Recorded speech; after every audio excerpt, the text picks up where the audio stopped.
Who was the mysterious Melchizedek in the Bible? Do you know about Melchizedek? Who exactly is Melchizedek in the Bible? How is Melchizedek related to Jesus? Why is Jesus in the order of Melchizedek? Does Melchizedek represent Jesus? How did Melchizedek died in the Bible? Who is Melchizedek and why is he important? Was Melchizedek an angel? The mysterious biblical figure of Melchizedek has intrigued and puzzled religious thinkers and scholars for centuries.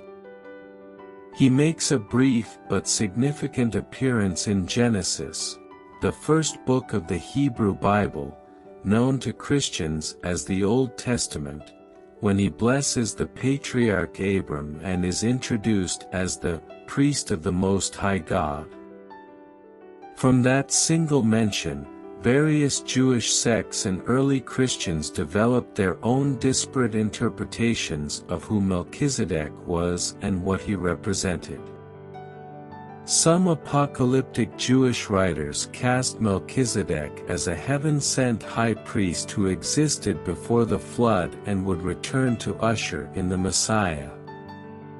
Meanwhile, early Christians saw Melchizedek as a type or precursor of Jesus Christ, in that they both derived authority from an eternal and higher priesthood. Some have wondered if Melchizedek was even Jesus Christ himself in another form. Who was the real Melchizedek? Unlike nearly everyone mentioned in Genesis and other books, Melchizedek has no recorded father, no genealogy. He is not the son of anyone. If a man by that name ever existed, he's been long lost to time. But exploring how the meaning of Melchizedek has been interpreted and reinterpreted over time is equally fascinating and instructive. Let's start with the account in Genesis, which appears straightforward at first, but is as problematic as they come. Genesis 14 starts off as a chronicle of war. A group of cities, including Sodom and Gomorrah, were under the thumb of King Chedorlaomer of Elam. After 12 years of servitude, there was an uprising, which Chedorlaomer quashed with a vengeance, seizing captives and booty from the rebelling cities. Among those captured, Genesis 14 tells us, was Lot, the nephew of Abram the Hebrew. At this point in the story, Abram was not yet Abraham because he had yet to make a covenant with God. But Abram was a wealthy and powerful landowner, so he decided to go save his nephew. Abram took 318 well-trained servants and attacked Chedorlaomer at night, chasing the enemy to Damascus and retrieving the stolen goods and people, including Lot. Here's where things get interesting. Lot and his family lived in Sodom.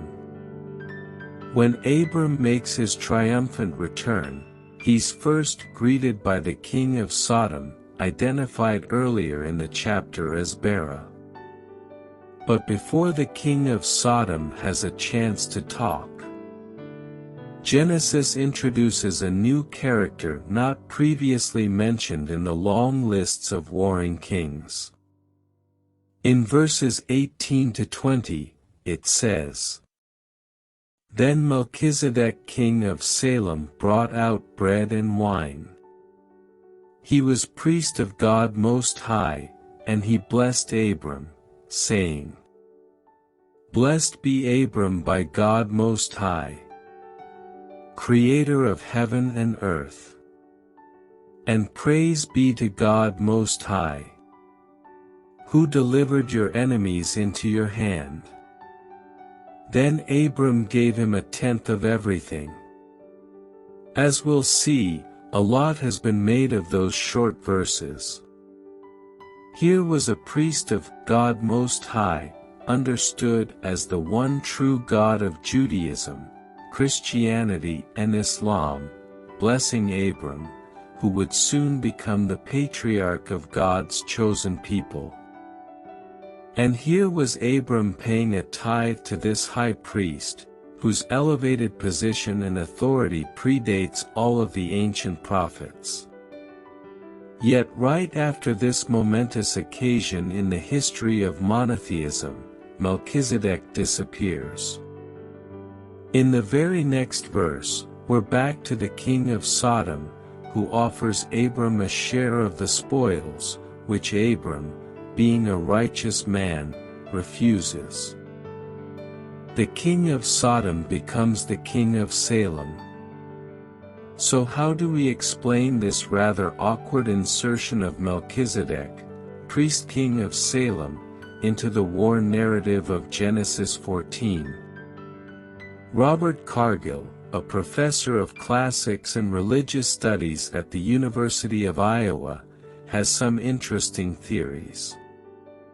In his latest book, Melchizedek, King of Sodom, How Scribes Invented the Biblical Priest-King, Cargill provides textual evidence from the earliest Hebrew and Greek versions of Genesis 14 that Melchizedek was originally introduced as the king of Sodom. According to Cargill, early editors of the Hebrew Bible chose to distance Abram from any positive encounters with the king of Sodom, since Sodom and Gomorrah came to be equated with vile wickedness and sin. That would explain why Melchizedek is so abruptly inserted into the narrative after the king of Sodom greets Abram. In the original version, they were the same person. Cargill asserts that the scribes switched out Sodom for Shalem, a known city in Samaria. But how, then, did we get from Shalem to Salem, translated as peace, a city believed to be a precursor to Jerusalem? That's the result of yet another, later textual, tampering, writes Cargill. Starting around 300 BCE, there was a rivalry between the Levite priests in Jerusalem, who had sole authority to sacrifice at the Jewish temple, and the Samaritans. The Samaritans worshipped the same God as the Jews, but had their own priests and their own temple on Mount Gerizim in Samaria. Cargill believes that the Levite priests were the ones who changed Shalem to Salem as part of a centuries-long campaign to centralize all priesthood authority in Jerusalem and write Samaria out of the picture. And by depicting Abram as making tithes to the priest-king of Salem, it strengthened the authority of the Jerusalem priests to also demand tithes from the faithful. Early Christians take the ball and run with it. While Melchizedek only appears once in the Bible, his name is invoked in two other places. The first is in Psalm 110, traditionally attributed to King David. In Psalm 110, God makes a series of promises to "my Lord," a figure that could be King David himself or, in later Christian interpretations, Jesus Christ. Hidden among various pledges to crush the Lord's enemies, Psalm 110 says, "You are a priest forever, in the order of Melchizedek." This one mention of Melchizedek in Psalm 110, together with the heavily edited episode in Genesis, provided theological framework for early Christian apologists like Paul, who were tasked with defending the divinity and authority of Jesus after his death. In the book of Hebrews, which is a letter to a young Christian community struggling to part ways with its Jewish beliefs and traditions. Paul, or someone else, the authorship of this book is unclear, makes the case that Jesus Christ's power and authority supersede all of Israel's prophets and high priests. In chapter 7 of Hebrews, an explicit connection is made between Melchizedek and Jesus. Melchizedek, Paul explains, was king of Salem and priest of God Most High. He was both a king and a high priest, something that Jews of that time believed wasn't possible. Only Levites could be priests and only non-Levites could be king. When King Uzziah tried to light incense in the temple, God struck him with leprosy. Paul interpreted Psalm 110 as referring to Jesus as a priest forever in the order of Melchizedek, which gave Jesus the same type of overriding authority as Melchizedek. For Jews who didn't believe that Jesus, a non-Levite, could perform a sacrifice, in this case, of himself, for their sins, Paul explained that Jesus' priesthood authority was eternal and everlasting. Jesus, through his death and resurrection, was a king and priest forever, in the same way that Melchizedek was a priest-king in his day. In an ironic twist, Paul notes that Melchizedek, which means king of righteousness, was also the king of Salem or the king of peace. The Levite priests, by changing Shalem to Salem, inadvertently strengthened the connection between Melchizedek, the king of peace, and Jesus, the Prince of Peace. The Apocryphal Adventures of Melchizedek. The figure of Melchizedek clearly fascinated many readers of the Hebrew Bible. During the Second Temple period, there was a blossoming of pseudepigraphical texts, books that claimed to be written by ancient prophets and biblical figures like Moses, Adam and Eve, Enoch and others, but had much more modern authorship. The text known as 2 Enoch was probably written in the 1st century CE in Egypt, and it proposed a wild backstory for our friend Melchizedek.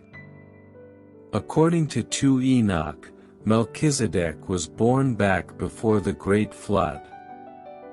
Noah had a younger brother, Ner, whose aged wife became pregnant with a divinely implanted baby. Ner accused her of cheating on him and she died of grief. Ner, afraid he'd be accused of killing her, plotted with Noah to bury her secretly. But as they were digging the grave, the infant emerged from his dead mother's womb as a walking, talking 3-year-old. Ner and Noah, completely freaked out, named the baby Melchizedek and noticed that he bore the badge of priesthood, which they took as a sign of God delivering the priestly bloodline to the earth. The angel Michael then came down to rescue the child from the flood and hide him away in Eden. Later, Michael explained, Melchizedek would return as the priest-king of the city of Salem and begin a priestly line that would end with the Messiah. Another pseudepigraphical text about Melchizedek was found among the Nag Hammadi codices. Although only a fragment, it seems to imply that Melchizedek was to be reincarnated as Jesus Christ, which is a step farther than just being a type for Jesus.